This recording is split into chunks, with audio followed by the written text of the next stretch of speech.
Morbidly beautiful radio. We horror.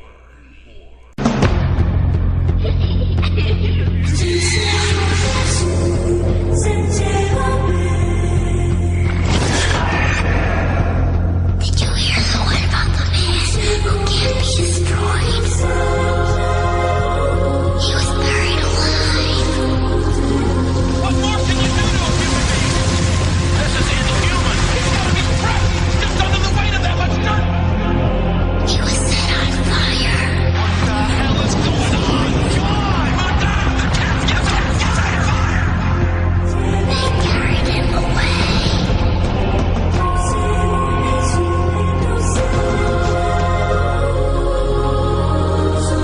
But he keeps coming back. Don't be afraid. Be terrified.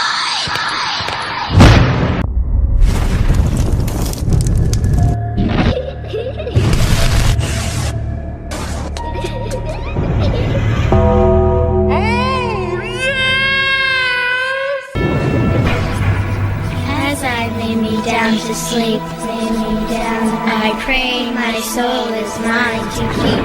My soul and never step outside this bed, never into all the evil.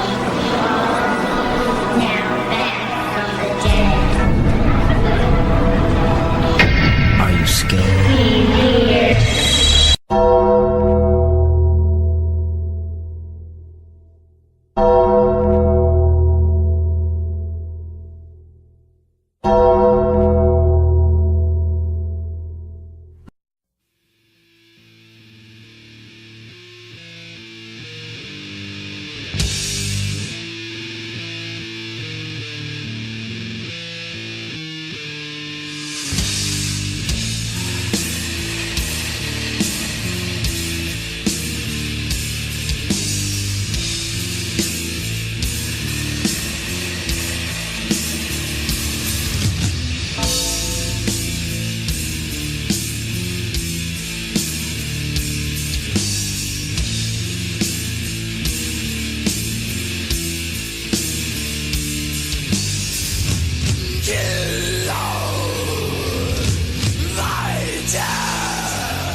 And welcome to another episode of the Calling Hours Horror Podcast on Morbidly Beautiful Radio.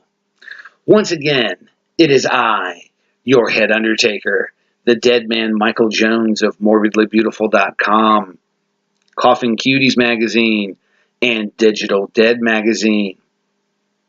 What's going on, ladies and gentlemen? It's going to be a fantastic episode this evening.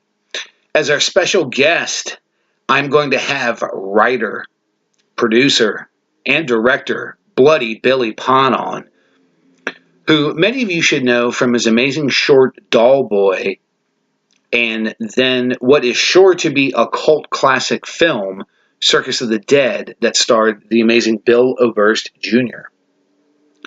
In addition to talking to him about his film work and upcoming projects, I will also be speaking with Billy about his fantastic haunts, the visceral reaction to Circus of the Dead, whether there will be a sequel to it, and the state of the genre and distribution as a whole.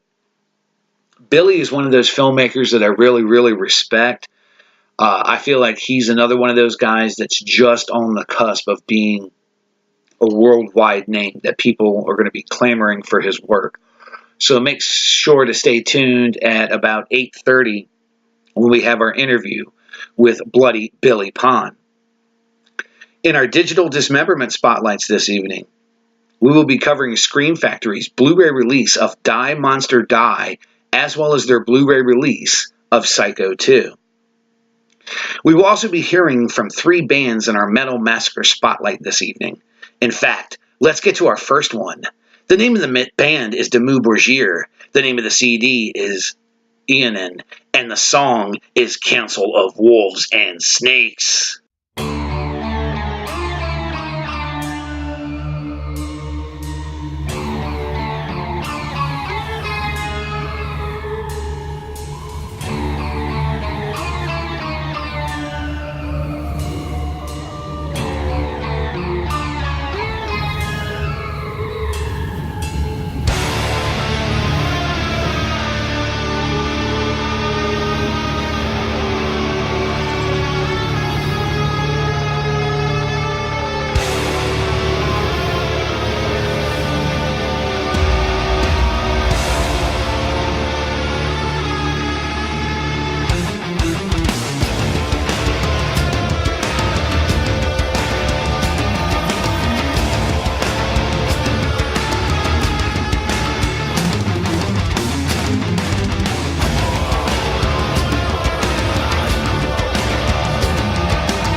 welcome back.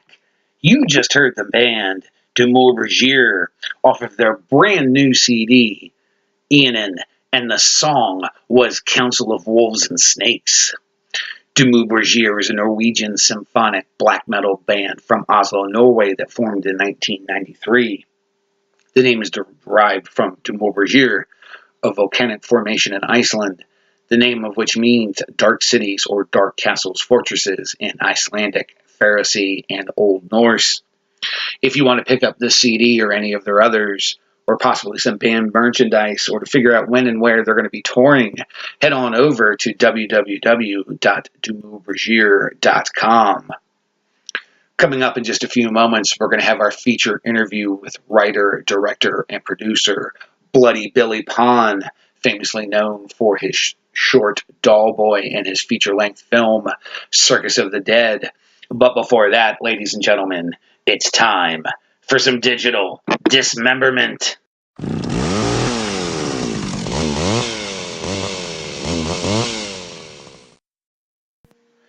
And in our first digital dismemberment spotlight this evening, we are covering Scream Factory's Blu-ray release of Die, Monster, Die. The film is directed by Daniel Haller, produced by Samuel Z. Arkoff, Pat Green, James H. Nicholson, and Lewis M. Hayward. The special effects were handled by Ernie Sullivan and Wally Fevers. Cast includes Boris Karloff, Nick Adams, Frida Jackson, Susan Farmer, Terrence DeMarney, Patrick McGee, Paul Farrell, Leslie Dwyer, Harold Goodwin, and Sidney Bromley. The film was released on Blu-ray by Shout's Scream Factory on January 21st of 2014. The premise of the film is Boris Karloff, the greatest horror star of all time, takes center stage in this menagerie of horrors that spins out shock after shock. Like a deadly potion bubbling with eerie mansions, secret experiments, and a warning never to look in the basement, this is pure haunted house hokum all the way. So an English scientist entertains a young American visitor, serving up tea, terror, and a beautiful daughter, who is soon torn between her father's evil ways and her need to protect the man she loves from a diabolical end. So just so you know, there will be some spoilers here throughout the rest of the review. Die, Monster, Die, which was originally titled Monster of Terror, was loosely based on the story The Color Out of Space by H.P. Lovecraft, and it is a magnificent slice of not only the genre, but a small microcosm of the career of Boris Karloff. Released 4 years before his death, Karloff certainly shows his age in his physicality, but you can still see the burning desire behind his eyes, and he certainly gives a spirited performance. Nick Adams and Susie Farmer also do a great job as the young lovers, and Adams' bravado and dogged determination to find out what is going on is played well. Director Daniel Haller has amazing set pieces to work with, and his direction certainly brings the feelings of decay and uneasiness to the screen. Haller also does a good job of stringing along the red herrings up until the ending, where we get a high energy and exhilarating ending. Upon watching, you wonder if Lovecraft is teasing us with the old ones, as there are several hints thrown out there about occultism, or if he is making a statement about the atomic age. But either way, we get an explosive ending that makes us both look to the skies and the dark recesses of our souls for answers. Fun fact, AIP released the first part of this film as a double feature with Mario Bava's Planet of the Vampires. So, more heavily into the plot, Stephen Reinert arrives in the town of Arkham to visit his classmate, Susan Whitley, at the request of her mother. Upon arriving in town, everyone that he asks about getting to the Whitley house acts very strange and frightened by his request. After being rudely rebuffed by everyone in town, Stephen walks to the Whitley estate and notices that most of the plant life in the area is basically rotten and ashen from the inside. Upon arriving at the estate, he lets himself in and runs into Nahum Whitley. After a rather brusque conversation where Nahum tries to get Stephen to leave the premises, Susan greets him and informs him that her mother would like to speak to him. Nahum puts up a bit of a struggle about it, but Susan takes Stephen up to her mother's room. After asking to speak to Stephen alone, Letitia Whitley, heavily shrouded in her bed, speaks in riddles about terrible things going on around the house and implores Stephen to get Susan out. As she reaches out, we can see her hand is hideously deformed or burned, but Stephen agrees to get Susan out of the house in the next day or so. Nahum and the house servant Merwin are seen going through the house until they arrive in what appears to be a dungeon, the walls covered with demonic pictures and pentagrams everywhere. After finding some chains, they lock up the outside greenhouse. Inside, Stephen and Susan discuss some of the things he talked about with her mother, and we find out there is more of a romantic relationship between the two. Unbeknownst to them, her father looks on from outside the room. Nahum and Letitia argue a bit about Stephen being there and the evils inflicted upon the house by Nahum's father. Later that evening at dinner, Stephen tries to have a conversation with Nahum, but it goes poorly until Merwin collapses. Nahum insists he will take care of Merwin and his condition. Later that evening, Stephen and Susan hear terrible screams and they go to investigate. They find themselves outside of Merwin's room, where Nahum comes out and announces that Merwin has died. Nahum insists that he will take care of the body, very much against Stephen's thoughts. Stephen follows Nahum out of the house and a bit later and sees him burying the body, but is again distracted by odd noises coming from the greenhouse and a bright, flashing green light. The next day, Stephen goes to town and tries to get answers about the Whitley house and general information. On the way to town, he's attacked by a cloaked figure with a knife, but he manages to fend off the attacker before they flee into the woods. After visiting the former town doctor, he gets very few answers about the Whitleys and heads back to the estate. After confronting Susan about what he has found out in the strange greenhouse, they go together to explore it. Once inside, they find giant vegetables and a menagerie of grossly oversized animals in cages. Upon closer inspection, they find small green gems in the potting soil that glow with a strange light that also hum and give off heat. Stephen thinks that the gems may be radioactive and thinks that is why the plants and animals have grown so large. He feels that everyone in the house is in danger and implores Susan to leave with him at once.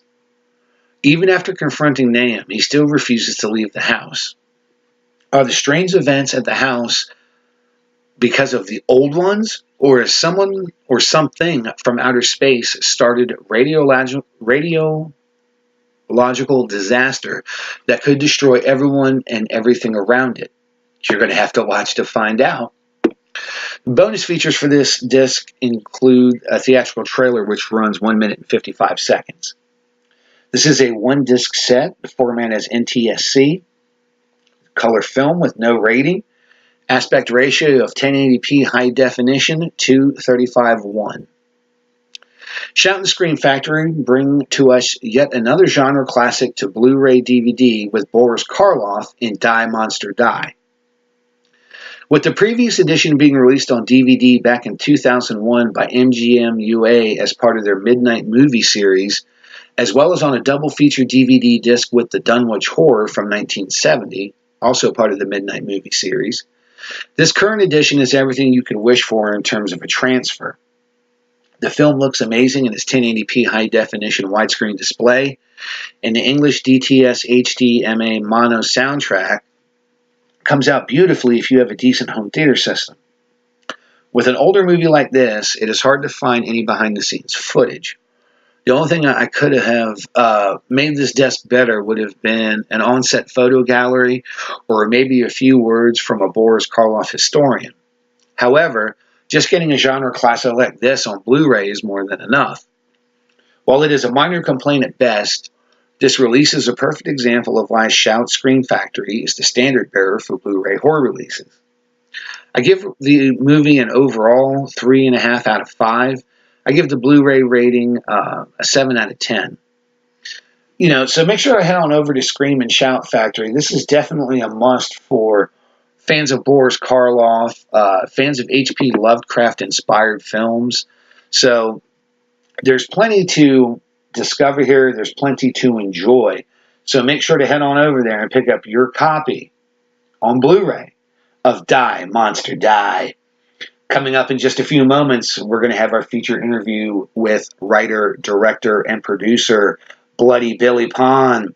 I also want to remind everybody that at Friday nights at 10 p.m. Eastern, 7 Pacific, the Calling Hours Horror Podcast is on syndication on Mile High Radio. You can hear us all over the world, so head on over to milehighradio.com on Friday nights to catch the re-airing of the Calling Hours Horror Podcast. But before we go into our feature interview, it is time for our second Metal Massacre Spotlight. The name of the band is White Death. The CD is entitled White Death, and the song is Warpath.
And welcome back.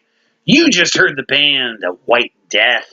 The CD is entitled White Death, and the song was Warpath. Compromising young fanatics of the Fertile Finnish underground, White Death, who formed in 2013, are black metal classicism incarnate. Bursting into the milky cosmos, White Death exudes a majesty and mysticism that are incredibly rare to find in nowadays black metal, so pure and true in the young band's ancient flame.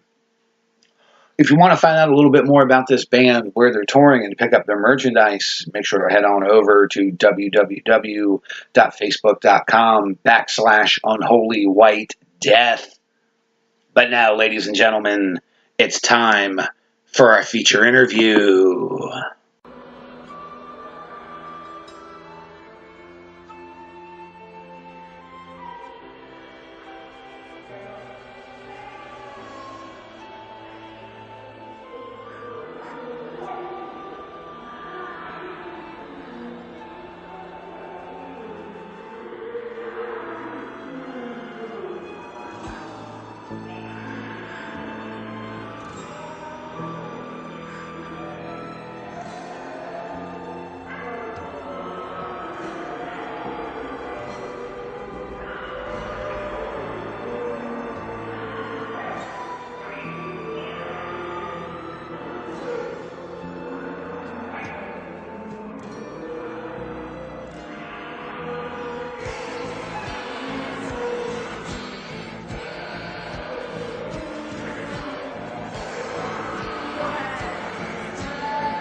And you will face the sea of darkness, and all therein that may be explored. And welcome to our feature interview this evening. And to those of you that have been listeners to the podcast in previous years, the man I'm about to introduce to you should be no surprise. He's definitely one of the guys that I think is just below the surface of really erupting. He is an interesting man. He's a man from Texas. His name is Bloody Billy Pond. Billy, welcome back to the show, man. Hey, thanks, man. So I guess it's the last time I talked to you on drugs now. What's that? I'm about to break it open and make it. I hope you're right. It's tough being indie. All those indie guys will tell you. Oh, I know it is. And of course, we're definitely going to bring up Doll Boy and Circus of the Dead and Awesome. And all of that stuff, because there was just so much that I loved about those when I originally saw them. And, of course, you were kind enough to break the news the other day that Papa Corn himself, Bill Oberst Jr., has now been picked up for Rob Zombie's 3 from Hell. And I told, I said on Facebook, Mr. Zombie, you need to return the favor and now let Bill Moseley be in the version of something Bill Moseley, and I love Bill Moseley like nobody, you know what I mean? He's always been my favorite. I guess the first thing I stumbled into him on was, of course, Chop Top. Oh, yes. And that one still probably holds true as my favorite. But I've even had talked to him and stuff like that. He was on the short list for Papa Corn. Oh. True story. I've always said that I felt that Bill Oberst and Bill Moseley were, very similar in their acting styles and the ways that they could pull things off. Of course, we want to say congratulations, to Bill for getting involved with Zombie's movie, but, he's one of those guys that's done a ton of stuff, and yes.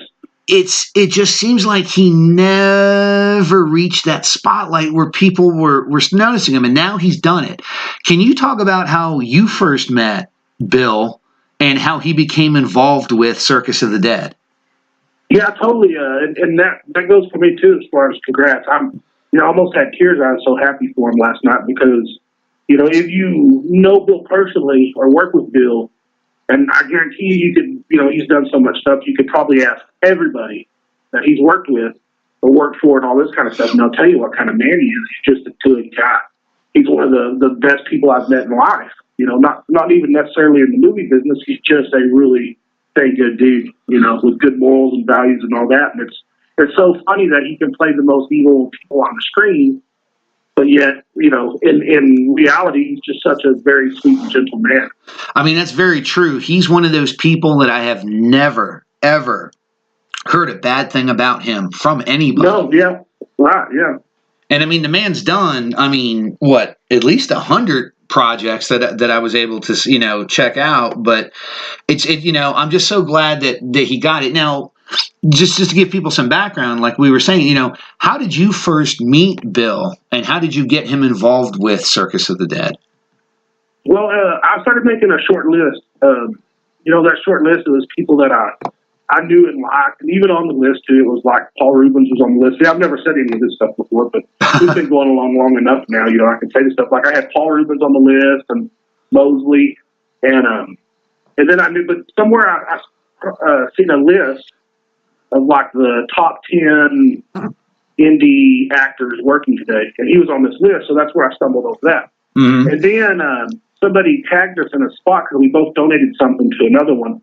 And I figured it was a good way to, I don't want to say flirt with them, but flirt with them and say, just reach out. I said, shoot, just me being on a post with Bill Oberst Jr. is awesome. Right. I said, that guy's awesome.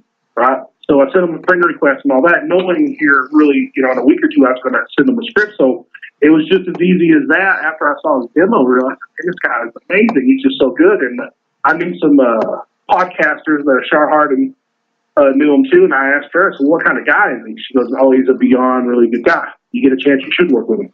So I reached out to him and said, hey, would you be willing to check out a script? And it was just as easy as him saying, heck yeah, I'd love to. And, 2 hours after I said it, he called back, and I didn't recognize the number. It said from LA or whatever, and I was having lunch down here, and he said, yeah, I love that script. He goes, I'd love to make this with you. So it just started from there.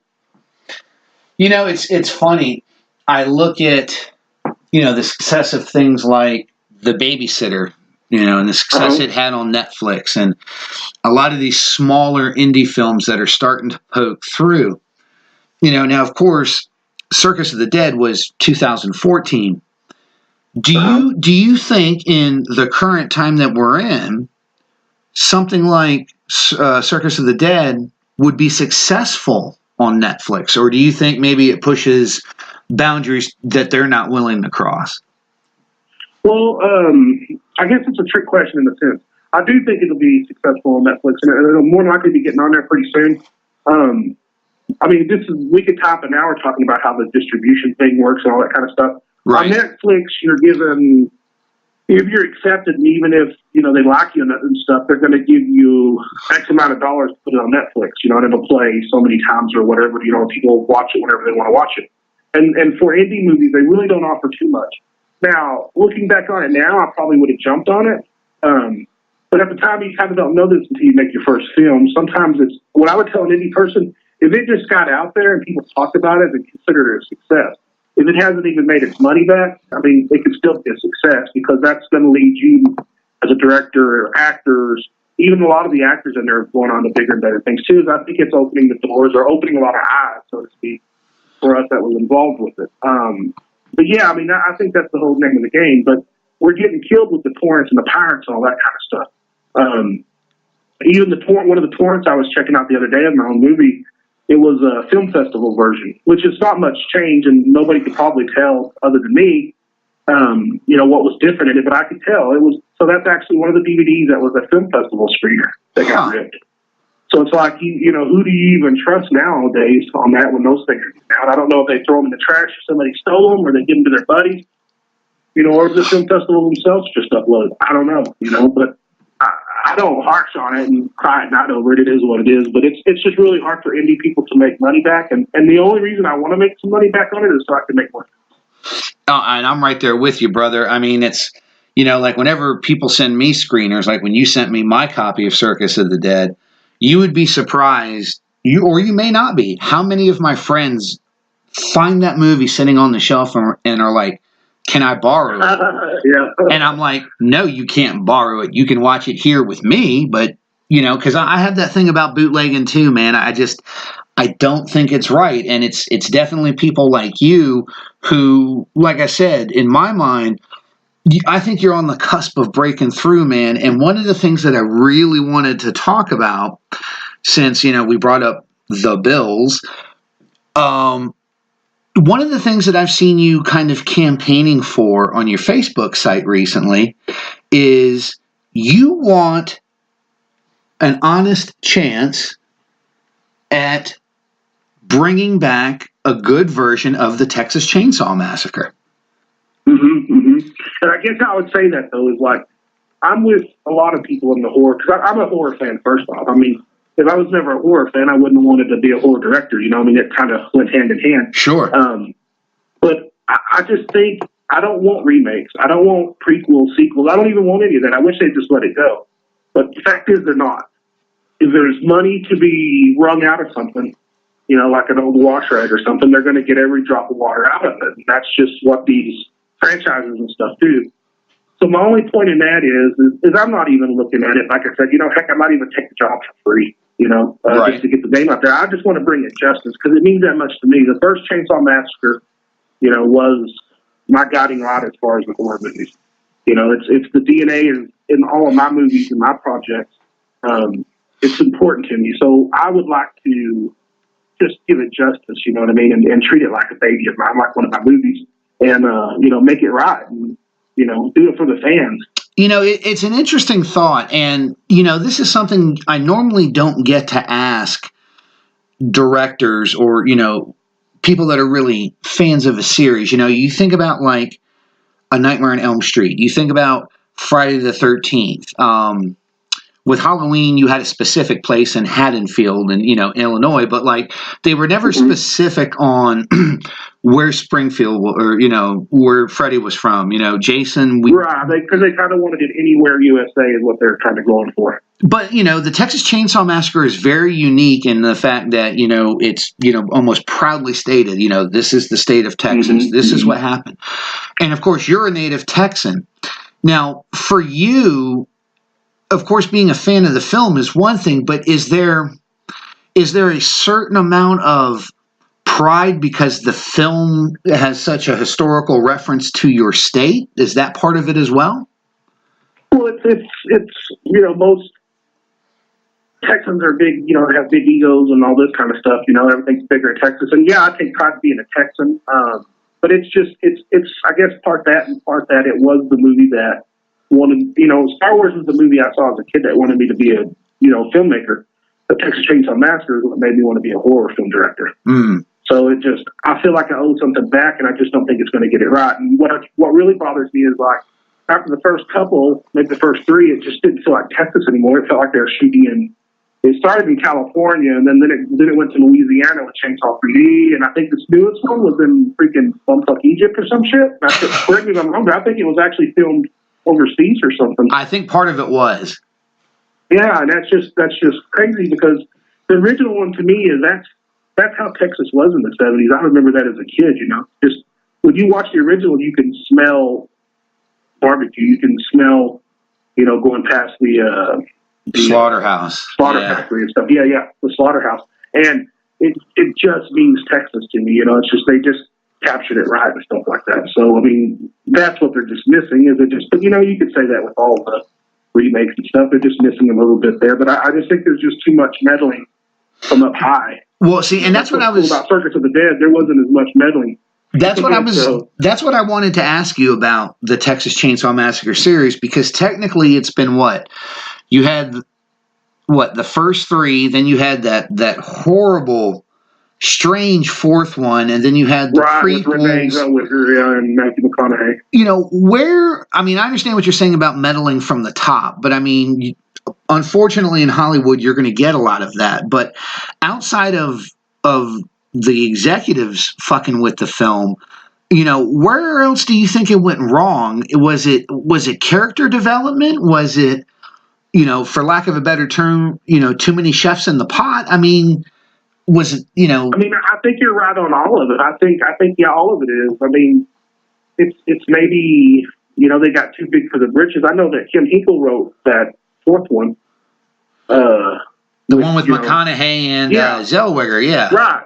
Yeah, so I mean, I'm saying it's still missing, but I mean, as much as I love Van Halen, you know, the new Van Halen album with David Lee Roth isn't like the early Van Halen. I mean, it's just, I guess we kind of grow, and it's like, you know what it is? This is what it is, the best way of saying it. I think it was just lightning in the bottle. And you can't capture lightning in the bottle all the time, and it's pretty damn hard. Well, you know? Sometimes it's damn near impossible, and you already got so much stuff to live up to because you've already got the backstory. We know the backstory of these guys. We know the backstory of Freddie. We know the backstory of Leatherface, all this kind of stuff. I mean, you know what they did before this movie, so you kind of already know who they are, and if you don't play it the right way, then you already know it's going to be an issue, and people are going to complain. It's just hard to make a remake these days because people are so in love with the originals.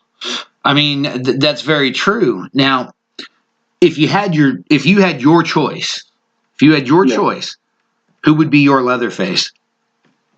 Well, you know, I'll probably break a lot of hearts by saying that, because I know a lot of great actors that want to do it and stuff. But my younger brother, he's like 6'11" and almost 500 pounds. I mean, he's a mammoth. That's a hoss. Dude, he's a hoss.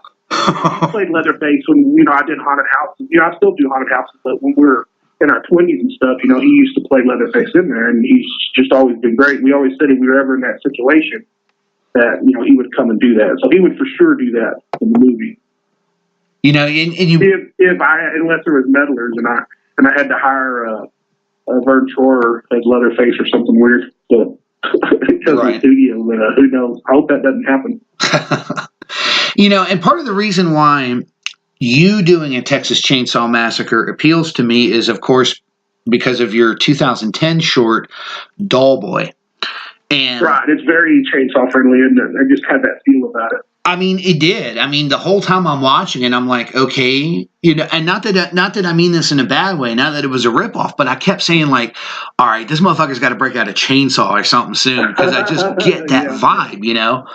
And I think that's something that I, you know, I would like to point out to the listeners and the fans is that's one of the things about your work that really appeals to me. We just had a discussion on Rob Zombie, and we were talking about, you know, that grindhouse, gritty, dirty look that he gives his films. And to me, that's a very complimentary thing to say. And I think you definitely encompass that. It's like, you know, I did Army training in Oklahoma, you know, so I kind of know that environment down there. And it was like, when I watched your films, it was like I could feel the sweat. I could feel the heat. I could feel the dirt. You know what I mean?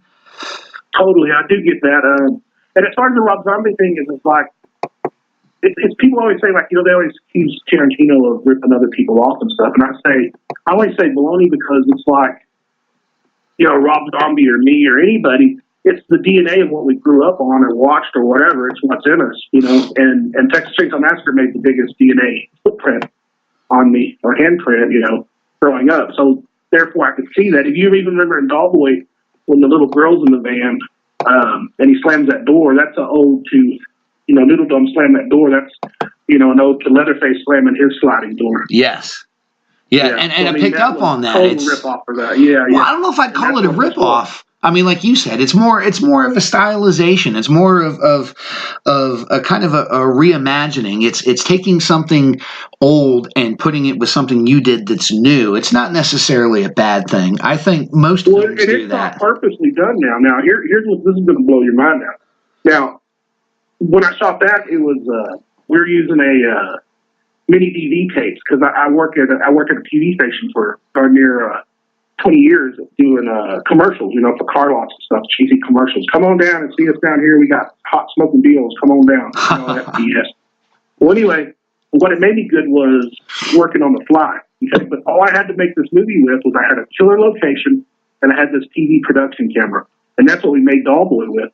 But when you're on a set or something, this is the best advice I can give anybody that's going to make a film is you have to pay attention. When they go wrong and 31 went wrong and all this kind of stuff it's still got to be about the story. So when you're sitting and editing and something's just not right or it feels wrong, and just because you're married to it, you got to make that hard decision sometimes. It's got to be it's got to flow. It's got to feel right. You know, that's what I always tell somebody. You know, my gut's telling me it's wrong. My gut's telling me it doesn't feel right.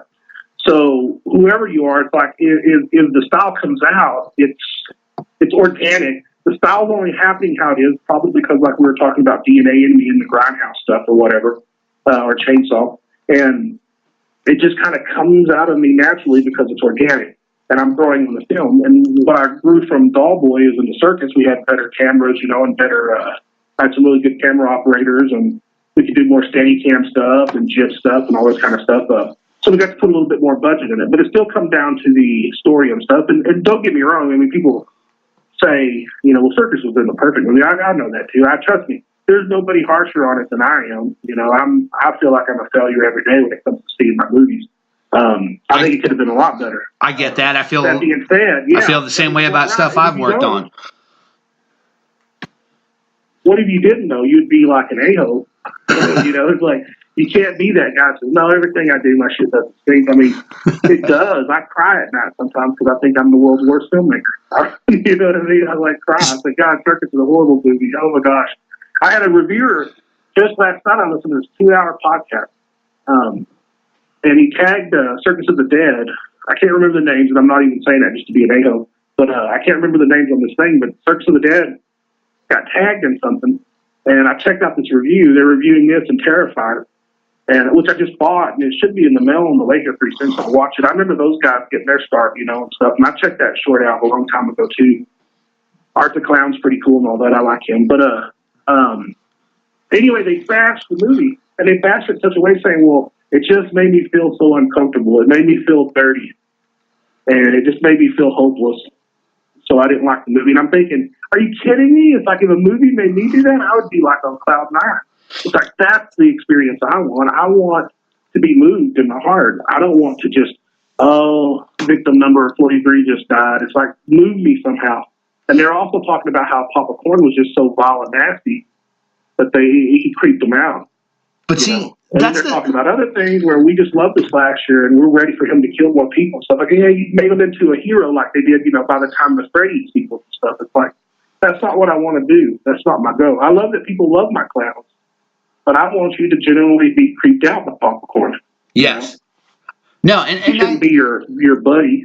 No, and I agree with that. But see, let me ask you a thing, because you and I are very close in age. Okay.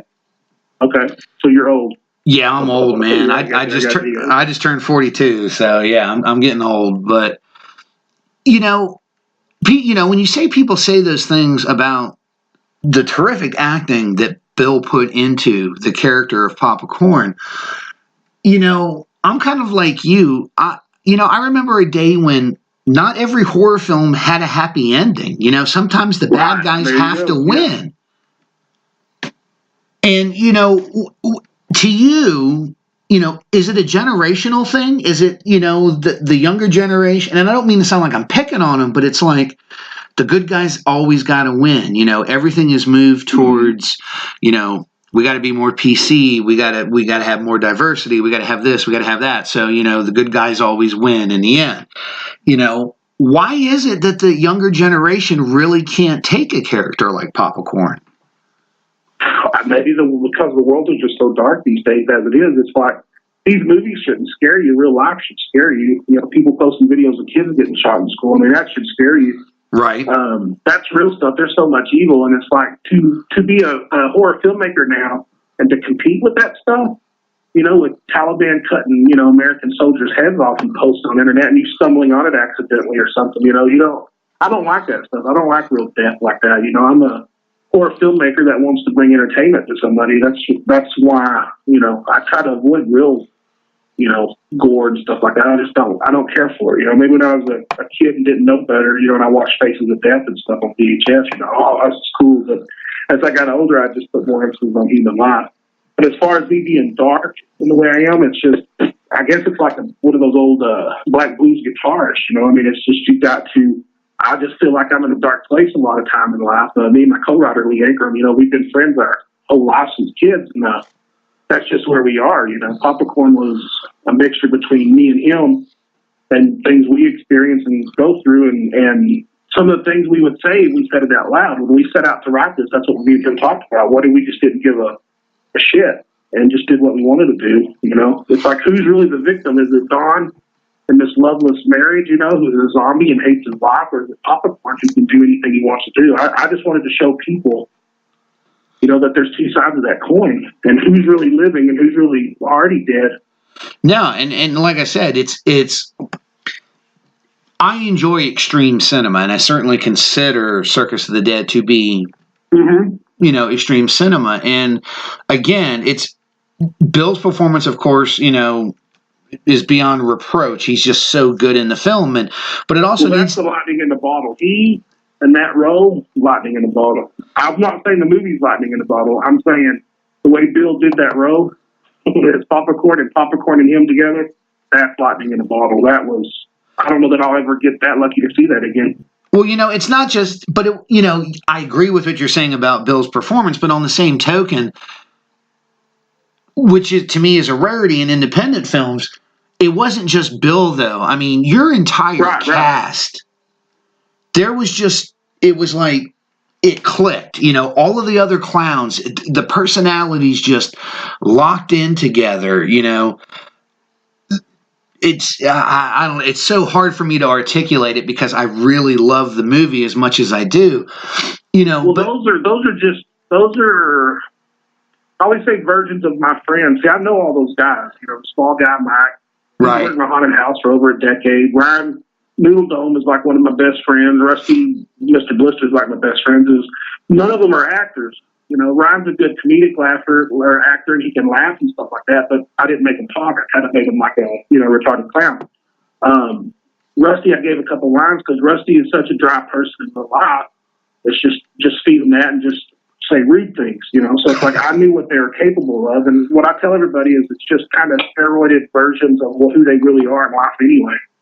So I saved it that way. But then you get in somebody like Parrish, you know, who's a good actor, but he's never been given the chance before to be tortured and cry like that. He talked to Marilyn Burns a lot, you know, about this role, wanting this role and stuff like that. And he talked to her saying, you know, it's a female or a male version of her character and, you know, Sally in Texas Chainsaw Massacre, you know. Actually, that's a very interesting way of looking at it. And, you know, that's something that needs to be pointed out, too, is his role as you know, quote unquote, the victim in the movie, his emotional range is considerable. I mean, and it's those are real tears, you know. I mean, I don't. He takes himself to a dark place to cry, and you know, we'd break to reset up things or something like that, and he wouldn't. He'd say leave him tied to the chair by himself. So we'd go break for lunch or something. He'd sit in there, you know, for 30 minutes or something, working himself up. You know, and we come back in there, and it's just. Man, it's sad to watch, you know. But it's the same thing, too. It's scary to watch, too, because, you know, when Bill gets into space and stuff, I mean, there's times we were filming, and, you know, I'm watching the monitor, and I was thinking, I just knew. I said, wow, this feels real. And anytime you're doing a movie and the acting doesn't seem like acting, I think you kind of got a good little hit on your hands. Right. Right. Now, I've had this discussion with many of my friends, you know, and I'm, you know, like, oh, get me in a movie, get in a movie. And, you know, I'm like, it's not an offense, but it's like, the best acting in the world is when you can't tell that somebody's acting. There you go. And I know you understand that. Well, I thought to that, too, because, you know, I mean, that's what hurts, too, is you know, I'll cast this next movie coming up, Cowboys from Hell, and I've got a lot of people that want to do it, and sometimes it's not anything personal sometimes, but it's like, you know, they need to, a lot of these actors need to respect the Bill Oberst and the Parrish Reynolds and stuff. It's just not, I'm an actor and you be an actor. It's like, you know, what are you going to do whenever I turn the light on and say action? You know, are you going to rise to the occasion or are you going to clam up and stop? Right. So it's like, just get your foot in the door and play those extra parts to see, and what's meant to be is going to be, you know, will be meant to be. Or just read for roles and stuff too. So, you know, anybody that ever wants to read for me on any roles when I start casting, I'd be happy. I haven't told anybody yet, but Parrish will be in Cowboys from Hell with us too. Nice. So, I mean, he's kind of like a brother to me, and I told him, I said, well, I can't make a freaking cowboy movie in Texas without Mr. Texas in it. So, I know he'll be there. I wrote him a really good role, but I'm excited about this role too because I wrote this as a steroided version of him. You know how I see him a lot and stuff like that. So it's going to be a lot of fun. And with Cowboys from Hell, that's how that come about. Is Brad Potts, who played the trooper in Circus. Remember that guy that got flattened? Yes. Or exploded. He's I've become really good friends with him too, and he's saying, yeah, Bill, you want to give me one of those roles like Bill Oberst? I go, well, could you handle it? And he goes, fuck yeah, I can handle it. You give me one of those roles, and we'll show it, we'll put it to work. So that's what we did, and that's where this Cowboys from Hell comes from. You know, people go, oh, you're doing a cowboy movie, blah, blah, blah. But it's like, you know, I said I was doing a clown movie, and people thought it'd be a normal clown movie. It's not a normal clown movie. This won't be a normal Western either. It'll be my version of something. Well, I was getting ready to ask you, without giving away too much, what can you tell us about the project? Well, we're putting it into. I'm working on the script, because the way I do my script is I'll write the basic story, and then I send it to Lee, and then he'll go in and put his changes in it and tell me where. Because the thing with Lee is, like, he can take my assholeness. He'll say, "Hey, Billy, this is kind of dumb here," and I'll say, "Man, you piece of shit! We're fucking killing you. Don't tell me that." And then a couple of days I go, "Yeah, I guess you're kind of right. I'm going to work on changing it." He can take that without getting upset. He's a really good friend, so he'll be honest with me and tell me the truth. And then we'll work on it. We send it back and forth. So we're at the stage now where we're kind of just sending it back and forth, and looking for that perfect ending. That, just like the Circus, you know. I mean, a movie's not a good movie until it has a good ending. Right. Some way to make you get some kind of emotional response. So we're going to try to speed it up. I mean, if I have my ways, I'm going to have it shot for the end of late summer. Now, of course, you know, I understand the independent business. You know, real life gets in the way. You got to pay the bills. Oh, yeah. Shit like that. But the question that, of course, immediately pops to mind with Circus of the Dead is, are we ever going to see a sequel? Mm-hmm. And the only reason we haven't yet is that I guess it's a lot of reasons, actually. Lee and a lot of people just don't want me to get pigeonholed into that, and said I need to stretch my wings on something else, just real quick. But I'll revisit it very quick. And then the other reason, too, is my co-investor. Because like I said, the movies, they don't come close to making their money back, especially as much as we spent for Circus. So there's no, it's kind of just in limbo right now. And I'm working on trying to get the complete rights back. And when the complete rights come back, then of course I'll have the part 2 coming out really good. I already got the script, and the script is unbelievable. The stuff I'm pushing Bill to in this one, Bill's going. I think whenever I show Bill this script, he's going to cry because he's going to love it so much. So it plays to his strength, because now that I've worked with him, I know. And the dude's like having a Ferrari. Yeah. You know what I mean? It's like, if you give him, and a caveman lines, I mean, somebody like Bill's going to blow him to tears, man. You gotta stretch that engine out and push that gas pedal and let a racehorse run. Now, that's how Bill is. So he's going to love part 2. And if I have my way too, he'll be in everything I do too. So I got a good part in Cowboys from Hell for him too. Nice. If he's interested in it, which I hope he is. But, if he gets too big and says he can't too, I'll be proud of that fact too.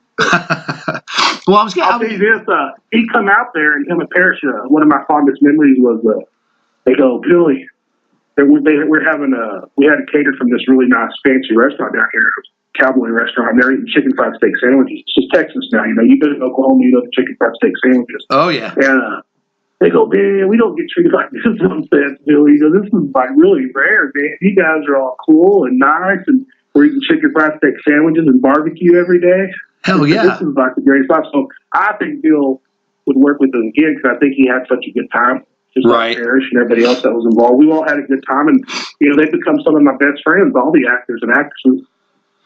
Now, it sounds like a joke, but maybe some inside info here. We've noticed that in some of the press releases for Zombie's new film, that there's going to be some more clowns in the movie. Yeah, I know that. So are you asking me like, I don't? Here's what I'm saying: is Bill's a badass. It wasn't us, but I always just would like to know if Rob Zombie saw Circus of the Dead. I gave a copy to John Five personally, and I know he watched it. But if I write them, I don't hear back from him or anything. But right. I would just like to know the guy watched it. So it'd be nice if Bill, did eventually get a hold of me and just say, "Hey, everybody, big Circus of the Dead. You should be proud." That's all I need. I would just, it would be a shot of gasoline up the rear end for me. That'd make me feel really good. I'm just wondering if Mr. Oberst is going to be playing a clown of some kind in Rob's movie. Well, they said his name was Tony Commando, so I mean, all I'm seeing is Rambo in my head right now. I don't know. Do you see that's what his name was on IMDb? Was Tony Commando? Oh God, I can't wait for this. Let me ask you this, because you are that kind of gritty filmmaker. What are your thoughts on how Zombie's taking things in the genre? Well, he's doing what he wants to do. I mean, there's no. You know what it is? It's like music before Nirvana come along. It's like, what the hell's happening right now? Nobody knows. There's no. Back in the 90s and during the 2000s, you could sell your movies and stuff, and now it's just a floodgate of so much stuff. I mean, he's lucky he's got a name. But with that said, I mean, people bash the heck out of 31, Lords of Salem, and some people just bash him so bad. I feel bad sometimes that I'm thinking, I don't know that I could even handle bashing like that. It might break my heart or something, but I guess he's got to have thick skin. But, I like what he's doing. I think it misses the mark sometimes on the story things and the continuity of some things and things like that. It gets a little bit too music video-ish to me. I'm kind of more old school Jaws, Exorcist kind of. I notice that's kind of where I lean to is the mid to late 70s. As far as that, Long Riders. I guess what's his name, Walter Hill. Yeah. I think I love the Long Riders. I love the Crossroads with Ralph Macchio, and I loved all these films. And then I realized, I said, holy crap, it's all the same director, Walter Hill. I'll be damned. So I've been telling people lately, I said, I think Walter Hill's one of my favorite directors because I love all of his movies. Yeah, I'm the same way. It's like that 70s, 80 period is my wheelhouse. And, like I said, Rob, to me, I think in 15, 20 years, instead of hearing all these people talking about how bad his movies were, we're going to be talking about how his films are all considered cult classics. Cult classics, yeah. Well, if you look at the 80s, some of that stuff, whenever the floodgates open on this VHS market, I mean, there's some bad stuff out there, and we still love it. I mean, Killer Clowns is a great movie. It's a comedy and all, but I mean, it's pretty cheese. I love it. Evil Dead, all that stuff is Evil Dead 2, Army of Darkness. I mean, there's a lot of cheese and stuff, but it's fond to our heart. So yeah, you're probably right. And you know what? I went to see 31. I didn't get mad about it or anything. A lot of people are saying, "Oh, Billy ripped them off and made a clown movie because it took me so long to get mine out." But mine was made because I have a haunt that was a clown one. So what inspired that haunt was people saying they're scared of clowns, decades ago. And let's talk. I was inspired to Circus of the Dead because of Captain Spaulding. I was just enthralled by the fact that this dude's a regular dude, but he happened to be a clown. And that's where Circus of the Dead was built. So they go, Rob Zombie rips you off. Billy Rob's like, oh, fuck, I ripped Rob Zombie off. I said Captain Spaulding and Sid Haig was my hero for the longest time before I made films. So, I mean, it's like I said, you just borrow that DNA from somebody else. I wouldn't be wherever I was if Captain Spaulding and Rob Zombie didn't pave the road for me a little bit. Sure. Now, what can you tell us, because there's no date listed on IMDb for it, but I remember the last time I talked to you, you were just working on this. Tell me a little bit more about Mr. Pfister. Well, Mr. Pfister, that goes back to my co-investor. I told them that we're going to get in the movie business and totally kick some ass, and we stuck to it and kicked some ass, but financially it doesn't kick ass enough for millionaires to be involved. So, which is cool. So we parted on good terms and all this kind of stuff. But when I was with him, he didn't want it made because of the content and all, right? And they even were pushing me. There's a lot of stuff in the Circus of the Dead that I was warned not to film, but I filmed because I'm just a rebel that way, right? Right. So Mr. Pfister can't be. I could have never had their meddling in it, or it would have never worked. So now I'm just, purely solely, Bloody Bill Productions now. So now it can happen too. And that script's really good too. It's a lot of fun. And that one isn't over the top. It is still a good story there. But it's just an over the top thing that I want it to be one of those ones like a cult classics in the sense of you watch it because you got to show people the badness that's happening in it. Oh, yes. Yeah. Circus, I still wanted to make, a movie. Mr. Pfister's going to be just one hell of a crazy ride. Well, I mean, and I'll be honest with you, man, and it's not blowing smoke up your ass. I really feel, and I know it sounds terrible to say, 10, 15 years from now, Circus of the Dead is going to be one of those cult classics too, man. I hope so. I hope someday they say, oh, it's the second best indie film come out of Texas, since the original Chainsaw Massacre. That's what me and Paris was upset about, that Marilyn passed away. We wanted her to see the movie so bad. She was almost in it too. She was really close to being in it, and I changed my mind at the end because everybody gives her these little bitty cameo roles, and I just said, Dan, I said, if I ever work with you, Marilyn, I'd rather do something substantial. So I talked to Paris, and we figured we'd come up with something on the next one, and we didn't do anything with her on Circus, and unfortunately she passed. So same thing with Gunner and stuff too. All those people are, they're leaving. Well, a lot of our heroes are Angus Grimm and all them. It's just sad to know that I've seen them just a couple of years ago, and now they're all starting to disappear. Man, so I mean, the next generation's coming up. So Toby's gone. It's definitely been rough for us as a genre over the last couple of years. Now, you have something else on your IMDb. This is a producer's credit, and this was for She Was So Pretty, Be Good for Goodness Sake. It was directed by... Oh, that's Brooklyn, England. Yes, Brooklyn Ewing, yes. Jerry LaRue, yeah. Those are some really good people. I haven't met them in person yet. I keep telling them I can't wait to meet them. Super sweet people. That's the coolest thing about being an indie director and going to Texas Rock Weekend in Dallas, and I did the tour circuit for Days of the Dead. Mm-hmm. And I'd still be doing it too, but to travel all over the world, it costs a lot of money. And I was like, well, I can either keep traveling and promote Circus, or I can go make a new movie. And I wanted to make a new movie, and that's what I'm trying to save up for. But you get to meet wonderful people like Brooklyn and stuff, and I'm looking forward to meeting her. But I've met so many cool filmmakers, actors, actresses, and crew members and stuff on all these other movies, and just I've become fans of theirs too. So all these indie people swap films with each other and show each other their films and stuff, and trust each other and all that kind of stuff. So there's a pretty close bond with all that. It's another director was Richard Tanner out of Georgia, and he was posted today. There's a lot of drama, and this film doesn't necessarily say like these CG goes. Is I try to be a good guy. I don't think much people say anything bad about me. I know I got a bad temper sometimes, but you just try to be a good person. But I mean, I want them to all have the killer spirit too when it comes to their movies. Their movies should be important, and they should do whatever it takes to make the best movie they could possibly do. I want everybody to just raise the bar. I think we all just need to raise the bar, because that's what's going to be the classics of tomorrow. Sure. I want to leave something lasting, man, that lasts past me. Now, when you look at your IMDb, you write, produce, and direct the majority of your own stuff.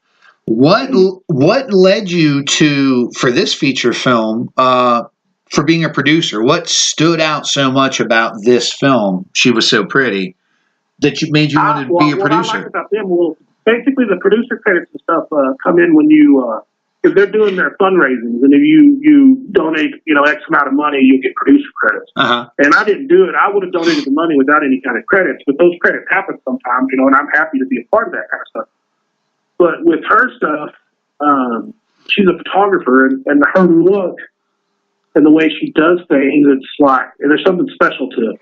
And I'm always real weird about talking about somebody else's movie, because I don't want to ever offend anybody, because I don't know what they like or nothing, but it's only my way of perceiving it. But I just watched that part 2 of She's So Pretty, and I loved it, but it reminded me of a Mindhunters meets Napoleon Dynamite. Oh. Okay, yeah. So, if you can imagine that, and because it's this Jerry LaRue guy in there that plays Alfie in there. He's so great.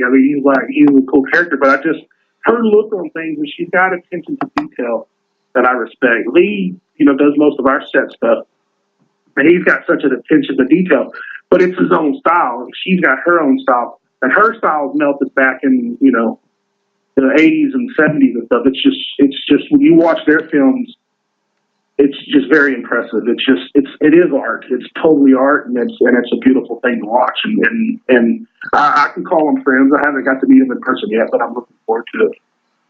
Now, tell us a little bit about this short, The Stork. The Stork was for 60 Seconds to Die. Mm-hmm. which come out of the UK on a DVD. And actually, I can announce some more of that stuff too that nobody knows about yet. But that was done for 60 Seconds to Die. Chanel flew out to hang out with us a couple of days, and she played a pregnant woman. This guy called the Stork, abducts pregnant women and cuts the babies out and collects them in jars. Ah. So it's only, it's very short. It's only 2 minutes long or a minute and a half long. It's very short. Because 60 Seconds to Die. Which I didn't ever understand that because it's 60 seconds to die, but they said, well, you can go up to a minute 30 or 2 minutes. I was thinking, wait a minute. I'm at 120 seconds anyway. Right. But I was thinking about putting it on my, I started a thing called Bloody TV on one of my Facebook pages, and I haven't done much to it, but that's what it's for, is all these little side projects I do and stuff for shorts will eventually end up on there. So I'm going to start putting exclusive content on this Bloody TV, on this Facebook page for just little, shorts I do and little fun things I do here and there. Because I'm part of one with, who is it? Justin Seaman and Zane Hirschberger from The Barn? Mm-hmm. You know those guys? You remember The Barn? It sounds familiar, but not really off the top of my head. Well, if you haven't seen The Barn, write that down and watch that one, because that's another one of those indie gems. Okay. And anyway, those guys invited me to be part of their next anthology movie called Cryptids. And since I'm down in Texas, they gave me the Chupacabra, and I'm doing a short for it. Oh, hell yes. Chupacabra Death Machines. Oh, man. So that's going to be my next thing. I'm going to sneak it out here in probably a month or two before we film Cowboys from Hell. God damn it. I'm going to kind of practice with the new camera and lenses and stuff like that. I need to get come all down. my guys on the same page. I need to come down to Texas for a little bit. Yeah, come down in August when we film. That's going to be hot and sweaty, but that's what I want. I want us to suffer when we film. Well, I mean, that works. I'm more than happy to throw some blood for you. So we're doing that one, and then I got one called Wander Tales, another anthology that I'm going to do too. Yeah, that's with Nick Hunt. I was going to ask you about that. Nick Hunt, yeah. So we haven't got all the details on that yet, but I think it's coming out. I think I seen a bunch of messages the other day. Sometimes I feel bad as like people will write me, and it takes 2 or 3 days to get back to them. If I do get to get back to them, but I'm averaging 40, 50 messages on Facebook a day. It's just getting kind of tough. And some things are like, you or something like a reviewer or something, or a podcast or something want to say, and that's kind of easy. But sometimes you get those people like, hey, and I go, hey, you're like, what are you doing? Sitting here trying to answer messages and move on with my day, buddy. What's going on? It's like, you get those, It always laugh because it reminds me of that Chris Farley skit, where he interviewed the famous people. They say, hey, you remember that time you directed Circus of the Dead? I go, yeah. But I try to take the time to talk to everybody, but I get bogged down sometimes because, like I said, I average about 40, 50 messages a day. Oh, I know. It's tough, yeah. I try not to contact you unless it's important, because I know how busy you are. I mean, you're. Well, no, I don't mind. To me, though, as I say, is if I ever forget something, please remind me. Don't take it personally that you got to remind me. Is what I try to tell people. So it's okay. It doesn't hurt my feelings to remind me or any of that. So, and I've done better. My girlfriend gets me to, try to write things down better and stuff and be more organized. So she's been a positive influence on my life. Well, that's a good thing to hear, at least. Yeah, she keeps me calm. I always say it's like that. You remember Curly from the Three Stooges, and he'd go crazy and beat up everybody, and they'll pet him on his head and he'll say, "Mo Larry cheese, Mo Larry cheese." So she usually pets me on the head and feeds me cheese, and I calm down. You found a keeper there. You found a keeper. So, one of the last things on your IMDb I wanted to ask you about real quick is I saw that you were a writer for it. Can you tell us how you got involved back in 2015 with the Women in Horror Month Massive Blood Drive? Yeah, that was I met Hannah Neurotica, is her professional name, and Hannah's a real sweet person. And I don't know how we met her, but we started talking a bunch on there. And she said she was going to do, they do that annual blood drop PSA for the Circus. Oh, yes. Yeah, so I said, well, you know what, Hannah, if you come down here to Odessa, I said, shit, we'll film something. So we filmed something called The Letting. And it turned out really good. And it was for that blood drop PSA. So it's like I think it's a minute and a half long, too, maybe 2 minutes. So that's how I know her. And she just, almost like family. That's what happens to all these people is I'm one of those people that, I got some friends that were adopted and stuff, and I know they say blood is thicker than water, you know what I mean? But it's like, I think the real saying goes basically is it's the people that have your back are the people you need to keep around you, and those are my brothers and sisters, and stuff. Sure. Is my friends and stuff. I've met some really good people along the way. Now, you've mentioned it during the show several times, and I think it's, it definitely bears repeating, especially, October's not that far away. Tell people a little bit more about your haunted attractions, things you've done in the past, what you're running now. Mm-hmm. Well, I've been doing haunted attractions since since early 80s. I mean, when I was 10, 11 years old. My mom was PTA president at the elementary school, and I started volunteering with the guy who was building them. And by the time I left there and went to junior high, my mom would let me come back and do the haunted house. So I started building them before I could even drive. But they're real crappy back then, cardboard tombstones and stuff. But then I met Lee when we were in high school, and he had a good eye for that stuff too. So we kind of joined forces and started doing haunted houses for the city of Dallas, for the Mesquite police officers. Just started doing it for everybody, and then we started our own out here at Odessa. That was kind of a Resident Evil kind of thing, or Days of the Dead, and it was called DEFCON 1 Haunted Warehouse. And 4 or 5 years later, then we started the second one called Circus of the Dead Murder Base, which was off a play on the murder ride kind of thing. Right. So that's what it comes from. I was like, oh, Rob Zombie ripped you off. I was thinking, yeah, I don't really have much room to talk. No, I feel you on that. I mean, it's, now do you run all year round? Do you just run through the month of October? Kind of give people an idea. Mostly, I mean, the month of October is the meat and potatoes. Sure. I mean, that's when, that's why I can't go to film festivals or other things in October. It's kind of tough. And actually, we're going to this cult classic convention out in Bastrop, where they filmed the original Chainsaw and all this kind of stuff. Mm-hmm. And I'm looking forward to that. That's at the end of September. So I'm glad it's in September this year. I told them, because Paris is really good buddies with the people, Roy Rosen that runs it up there. I said, if they ever do it in September, I said, my fat ass would be down there. But I can't. It's too hard to get down there in October because of the haunted houses and stuff. So October's our busy month. But now I invested in this laser tag stuff where I got these realistic machine guns that, run on compressed air and stuff. And I do different ones. And coming up on April the 13th, so Friday the 13th in April, we're doing one where you hunt all the different variations of Jason. I even got like a little dwarf Jason that I call Pocket Jason. And there's the 8-bit Jason in there. And there's, all kinds of crazy. There's a Jason in there on roller skates. There's going to be a disco Jason. And you just go through there with your friends and shoot at them with these laser guns. I like it. Now, what do you find appealing about doing the haunted attractions? Is it, the ability to scare lots of people? Do you is the haunt, are haunts just kind of your thing? If you had to choose between. That's a good question, because I'm sure why I started out doing it probably isn't why I do it now. It's more now is that, trick-or-treating went wayside. When I guess you and I were kids, we had trick-or-treating, and that's kind of went wayside. We don't have that anymore. So to me, the next kind of tradition is haunted houses. And I've got kids that are working for me now. This is the 20th year of this haunted house. Wow. There's kids that weren't even born yet. I mean, I have kids working for me that the parents work for me as kids. I love it. So it's just a tradition thing. What we do a little bit different, me and Lee, is we don't really get much store-bought stuff. We're mostly, trash diggers and find things that we can repurpose. We're really big on repurposing things and stuff like that. So it's a different kind of haunted house, but it really is decorated as well as a Hollywood set, because it's just like the laser tag thing.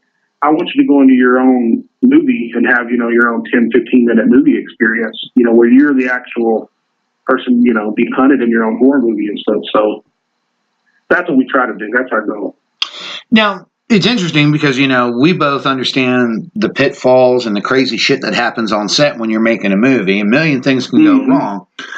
But, since you do the haunts and the haunt and the attraction and all that, kind of give people an inside view of, the difficulties or the hardships that can come with running a haunt like that.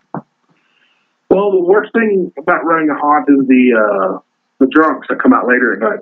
And they want to fist fight and punch, and they get attitudes. when I was younger, it would always be big altercations. But as I got older, that's what I hire off-duty police officers to be out there in their uniforms, and that stops them. Before they go into a haunted house and they see a cop standing outside, they're not going to cause much trouble. Because you know what? They're going to get arrested and we will press charges. So that's the worst part about it is teenagers aren't getting any lighter.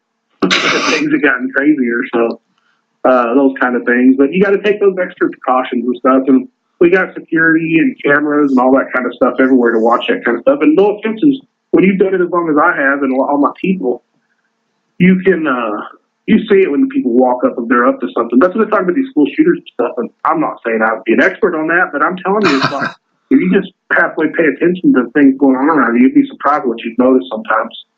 Oh, sure. Yeah. Now, just as an overall genre perspective, you have movies that make an impact. We're talking about violent, nihilistic movies. We can throw movies. I'll throw a few titles out to give you some subjectiveness to this.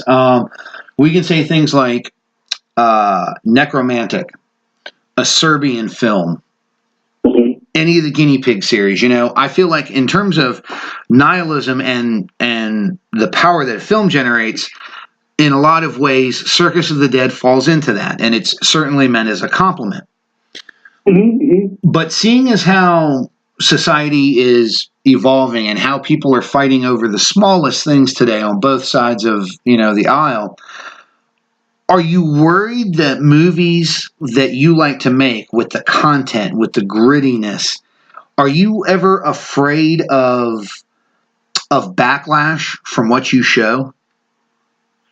Compared to Stephen Biro doing what he's doing over there, I think he's an acquired guinea pig. I think Unearth is distributing that now, so that's even good for him. Yeah, and he's such a sweet guy too. He'd probably get pissed if you heard me say that. But oh, hell no! Hey, man, I've said it.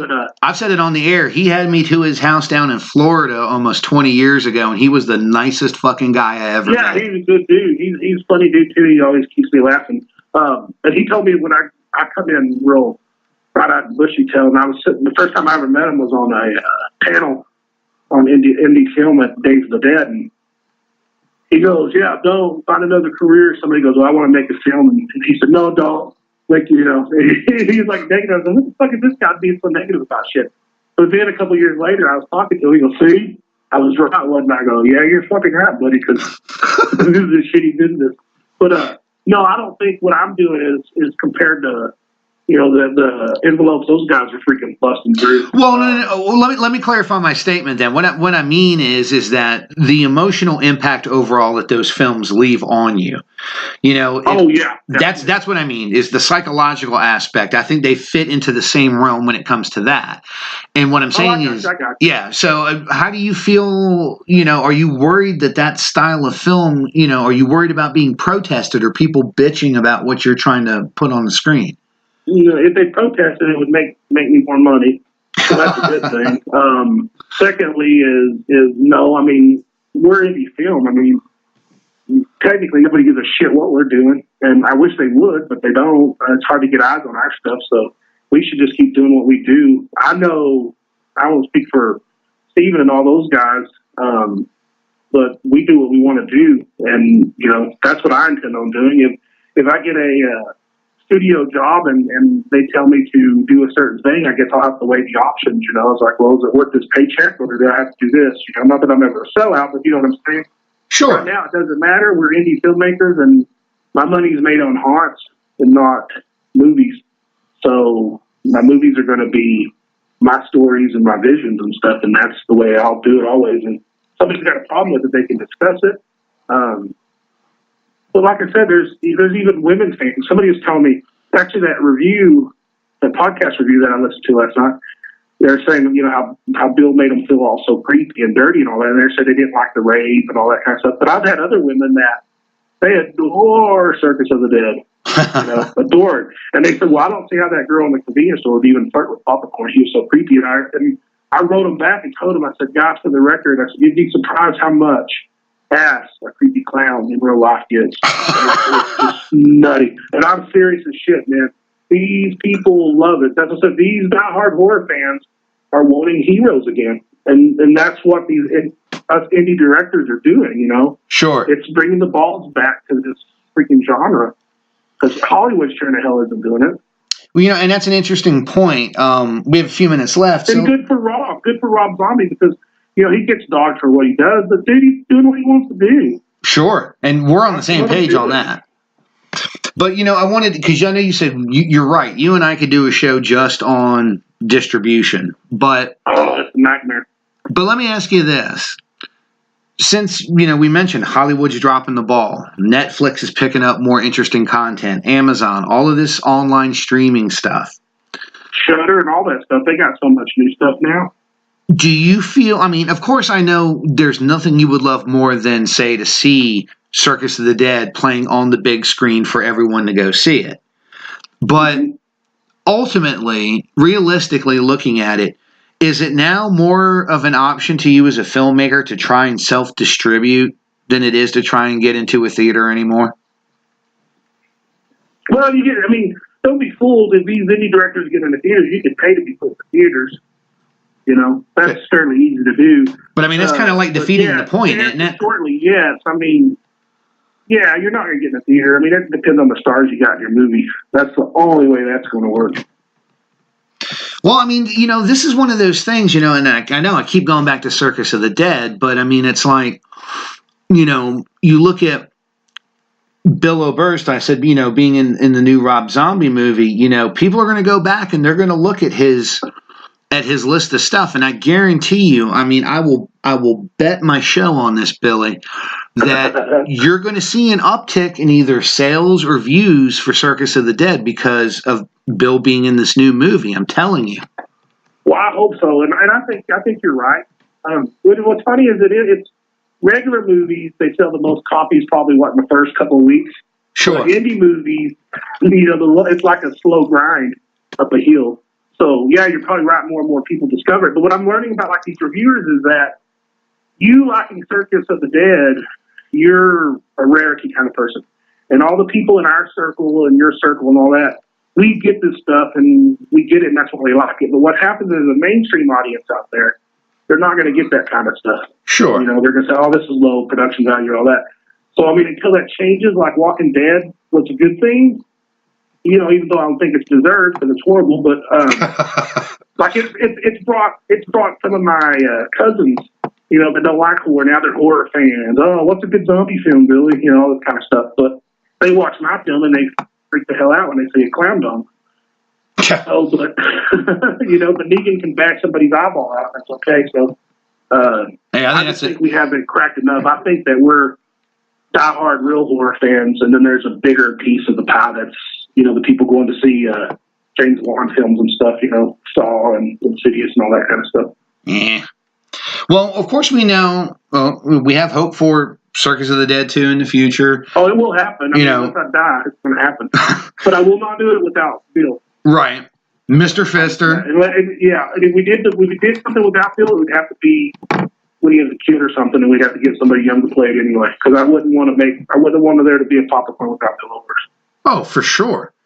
But if there was one dream horror project for you that wasn't Texas Chainsaw, what would it be and why? You know, I mean, if you asked me this over a month, I'd probably have about 31 different answers. But like right now, it would be a Netflix series or an HBO series on something really close to my heart. But basically, like we'll just say like the Crossroads and the Whole Devil and the people selling their souls to the devil, the musicians. It would be something really cool that deals with that. I like it. Would be my dream gig.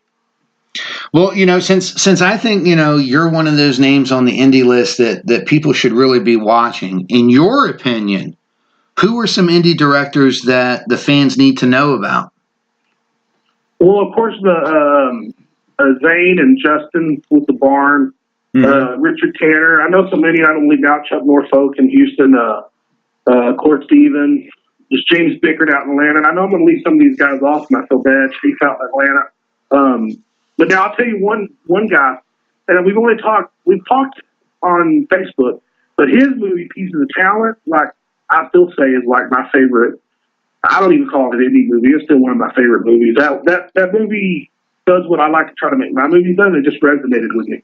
Mm-hmm. And that's Joe Stauffer. Ah. Mm-hmm. And you know, he's not on Facebook and stuff as much anymore, but yeah, I'm a super big fan of what he does. And he's even said, he goes, hey, I'll come down and work with you and shoot for you and stuff too. So you never know. Maybe I can work that out on the next one, because I love what the guy's doing. He's a cool dude. And that movie, when I watched it, I almost cried. It just resonated with me. And it's hard to resonate with me on anything. I love lots of things, but that one is just, that's the only one that I said, God dang, I wish I would have made that movie. No, I get that. I get that. So, you know, what else do we need to be watching out for you? You know, are there any other projects, shorts, things, you know, new things with The Haunt? Well, The Haunt, we're going to keep doing the laser tag thing, and then we'll get ready for that. We're going to go to Texas Fright Fair weekend, early May. Brad Potts is actually coming in from LA to be there with us, and I think Parrish is coming in that Saturday to be there with us. Oh, nice. And then we're going to do the Cult Classic convention in Bastrop with Roy Rose out at the gas station, the Texas Chainsaw Massacre gas station thing. That's the end of September. And I'm hoping to get some Days of the Dead too when I start promoting Cowboys from Hell. I haven't ever been to Horror Hound or Crypticon, and I know all those people now and stuff. So I said maybe when I get this one out, since I don't have my day job anymore, I can do a little bit more traveling. I have to definitely get you out here towards NC one of these days. We have the Nevermore Film Festival and things like that. So. I've heard of that. Well, now, where are you at? Are you in Colorado? Oh, I'm in Raleigh, North Carolina. Yeah, see, I was dealing with somebody else today, and I was thinking, I just like, Bill from South Carolina? Yes, I believe he is. I think he is. He's a hick dude, is what I tell him. I said, you're just as thick and southern as us, Bill. He's a unique dude, though. He tells some good stories and stuff. Watching him on set, when he clicked that thing in, he was standing in front of those mirrors and work on his stuff, and we didn't allow anybody to bother him or anything. So, but when the day was over, you know, and he took the makeup off, and he's all business. He's a good dude. It's absolutely amazing. You know, well, again, Billy, I want to say thank you for coming on so much. You know, if people want to follow your stuff, tell them where you are on Twitter, you know, Facebook, Instagram, things like that. It's mostly under, if you look up Bloody Bill or Bloody Bill, Billy Plum, you'll find me kind of on all that stuff. I need to get better on Twitter, so I'm glad you reminded me of that. I'm still on Instagram, but I do good on Facebook, so that's the best way to get hold of me. Just be patient for me to respond. And of course, you have the website as well, correct? Yes, bloodybill.com. So, well, again, Billy, thank you so much for being on. You know, you're always welcome on the show. If you ever have any news, thank you so much. Anything that you want out there, man, hit me up and we'll get it up on morbidlybeautiful.com. I appreciate it so much, brother. Anytime, man. Thank you. Thank you, buddy. And once again, I would like to say thank you to my guest, writer, producer, and director, Bloody Billy Pond, of course, from the short Doll Boy and what I feel will be the cult feature film Circus of the Dead. Make sure to go and check out all of Billy's work, man. Billy really, really is just not only a nice guy, but a super talented filmmaker and just a good person. So go and make sure to check out his work and his films.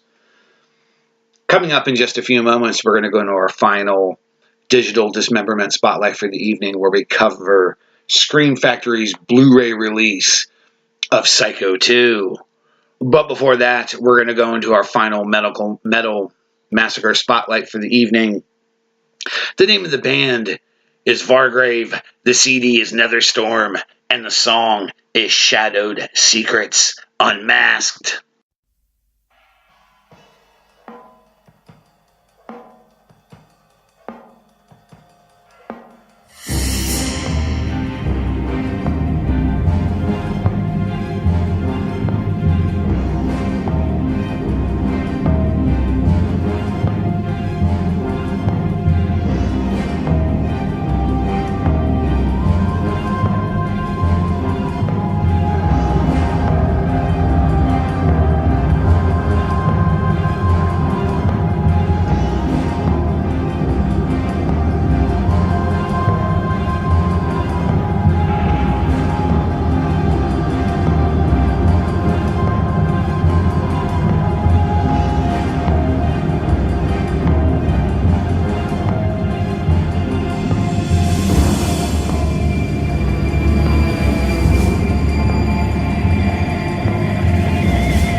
And welcome back. You just heard the band Vargrav, and the CD was Netherstorm, and the song was Shadowed Secrets Unmasked. Hailing from Finland, the band originated during the Starless Nights in late 2015. As the vision calmly evolved and the cloak of obscurity relinquished, Vargrav was chosen to be illuminating sign for this act of black arts. During the formative years, the music also transmitted into a profound abyss, only to reincarnate as a sinister glow of the black flame. A demo version of the album was then unleashed during the summer of 2016. If you would like to find out more about this band, where to pick up their merchandise and their CDs, possibly see them on tour, head on over to www.facebook.com/VargravHateLust. But now, ladies and gentlemen, it's time for our final digital dismemberment.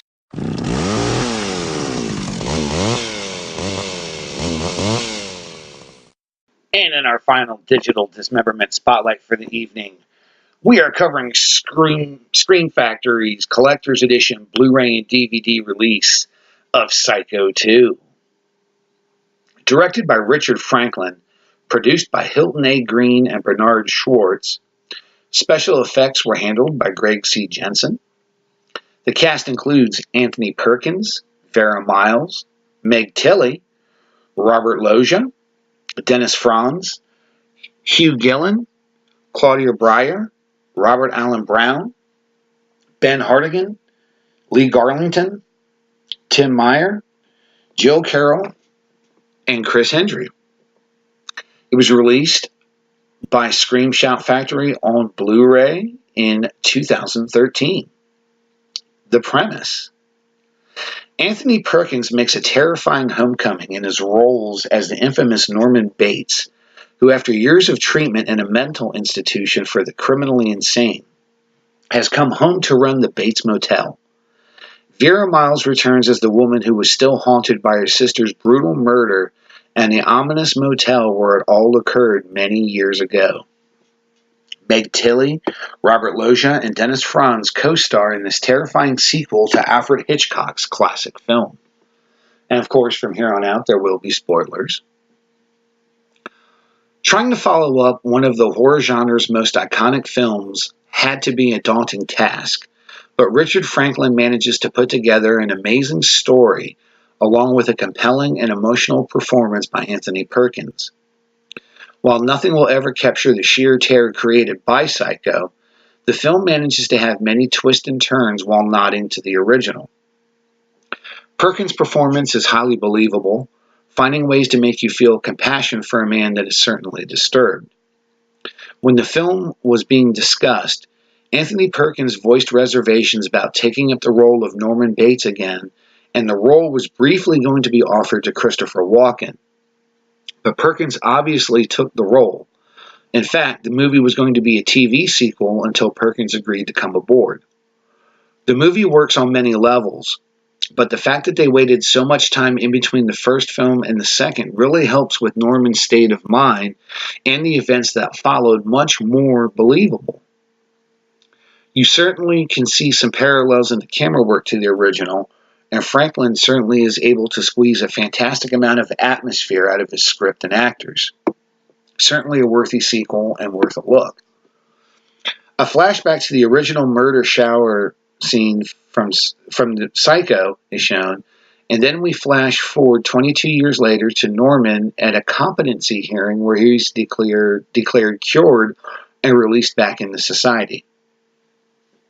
Lila Loomis is in court and argues with a signed petition that Norman should not be released, but the court says otherwise. After being confronted by Lila outside of court, Norman and his doctor, Bill Raymond, head back to the hotel where Norman decides to stay. After exploring the house for a bit, Norman finds a note left by his mother by the phone and has auditory and visual flashbacks to the night he killed his mother.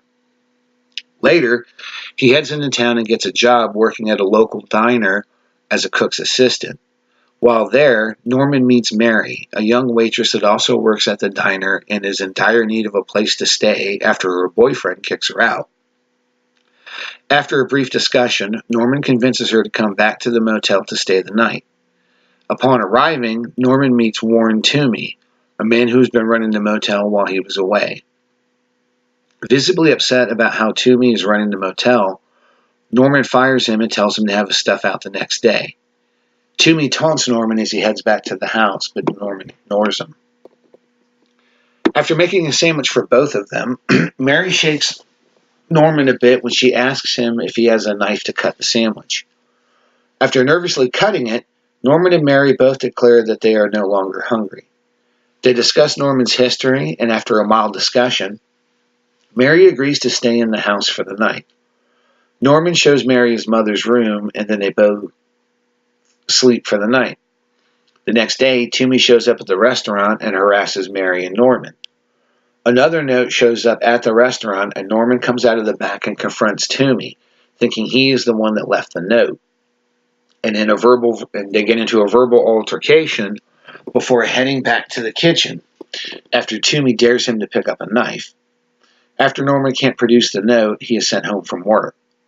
Mary shows up later that evening and decides to stay with Norman at the house until after the way he defended her that evening. After a bit of small talk, Mary heads upstairs to take a shower. While in the shower, someone is spying on her. After she gets out, she heads downstairs and finds Norman playing the piano in the living room. Later in the evening, Toomey shows up drunk and throws rocks at the house, yelling he is there to pick up his stuff. As Norman is watching from the windows, the phone rings and someone claims to be Norman's mother is on the other end. Norman hangs up, thinking it is Toomey. Meanwhile, Toomey is slashed to death in a hotel office by someone dressed like Mrs. Bates. Norman's doctor comes by to see how he was doing, and Norman tells him he is reopening the motel and that Mary is staying with him. Mary discovers the hole in her bedroom wall and sees that it connects to Mrs. Bates' room.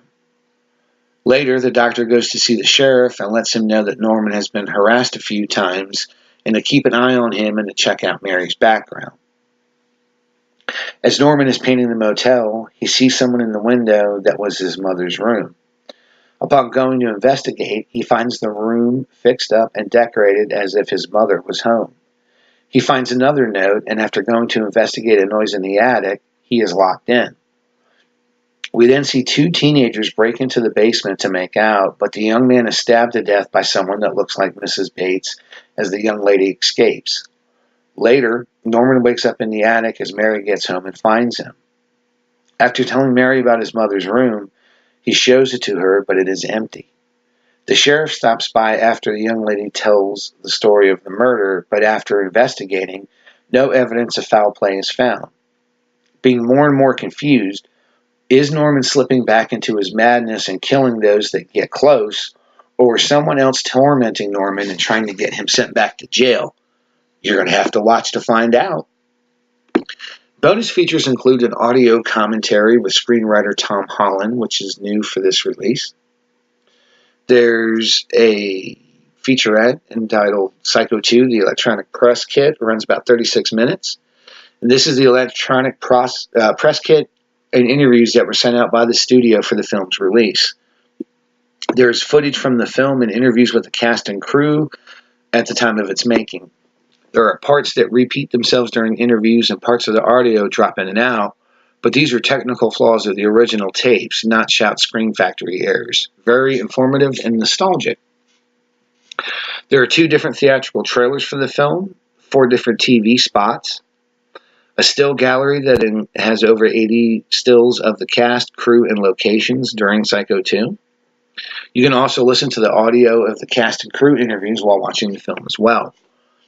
This is a 1-disc set in the NTSC format. It is color and rated R. It has an aspect ratio of 1080p high definition widescreen, 185:1. So, Shout and Scream Factory brings us yet another genre film of my youth to Blu-ray with Psycho 2. With the previous editions being released on DVD back in 2005 by Universal and Game Americas in 1999, it should come as no surprise that this Shout Scream Factory shadows those 2 editions. It should go without saying that the video and sound transfer are amazing, and it is nice to see Anthony Perkins on my screen again. The inclusion of several trailers and TV spots bring about a nice feeling of nostalgia, much like the Day of the Dead release did, and the inclusion of the electronic press kit is a nice piece of history that gives us insight into the film that we would otherwise not get. If there's any complaint about this disc, it would be the inclusion of more special features, such as modern-day interviews with Vera Miles and Robert Loggia, but considering that Anthony is no longer with us, the EPK is a fine substitute. Once again, this release is a perfect example of why Shout and Scream Factory is the standard bearer for all Blu-ray horror releases. I give the movie a 3.5 out of 5 and the Blu-ray a 7 out of 10. Make sure to run on over to Scream and Shout Factory to pick up your Blu-ray release of the collector's edition of Psycho 2. Well, ladies and gentlemen, once again, I think it's been another great episode. I want to say thank you to my fantastic guest, writer, director, and producer, Bloody Billy Pond. Make sure to check out his short Doll Boy and his feature-length film, Circus of the Dead. Keep an eye out and listen out for news on his upcoming film, Cowboys from Hell. I would also like to say thank you to Scream Factory for sending us our Blu-ray copies of Die, Monster, Die for review and Psycho 2. And I would also like to say thank you to the 3 bands we had in our Metal Massacre Spotlights this evening. Those bands including Dimmu Borgir, White Death, and Vargrav. And also, do not forget that on Friday nights at 10 p.m., the Calling Hours Horror Podcast is in syndication on milehighradio.com. That's 7 p.m. Pacific Time, 10 p.m. Eastern. And until next week, ladies and gentlemen, this is the Dead Man, Michael Jones of MorbidlyBeautiful.com, Coffin Cuties Magazine, and Digital Dead Magazine, telling you all to rest in peace.